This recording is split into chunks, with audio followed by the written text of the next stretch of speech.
विकी जी ये कौन सा मॉडल है? बहुत अच्छा लग रहा है। सर ये SD501 DX नया मॉडल है।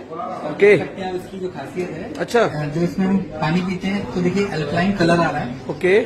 ब्यूटी में स्क्रीन में ग्रीन कलर आ रहा है, ब्यूटी में एसिडिक कलर आ इट रहा है। मीन्स कि जो स्विच पे कलर है वो स्क्रीन पे है। ये पहला मॉडल ना? Yes, sir, ये क्या बात है सर, क्या बात है।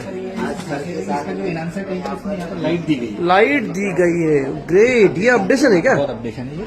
सुपर। और इसको इंडिया में यही मॉडल K8 के तरफ से बनाया गया है।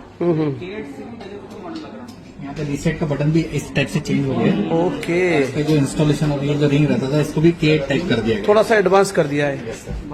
यू वांट टू से कि पूरा अपडेटेड मॉडल है। सर इसका देखिए आप यहाँ पे लिखावट जो है हाँ। बहुत ही अच्छा अपडेट किया है। ओके। हाँ स्टिकर हाँ। टाइप लग रहा था, अच्छा अच्छा ओरिजिनल अच्छा। लग रहा है। ओके। बहुत अलग दिख रहा है। Very good.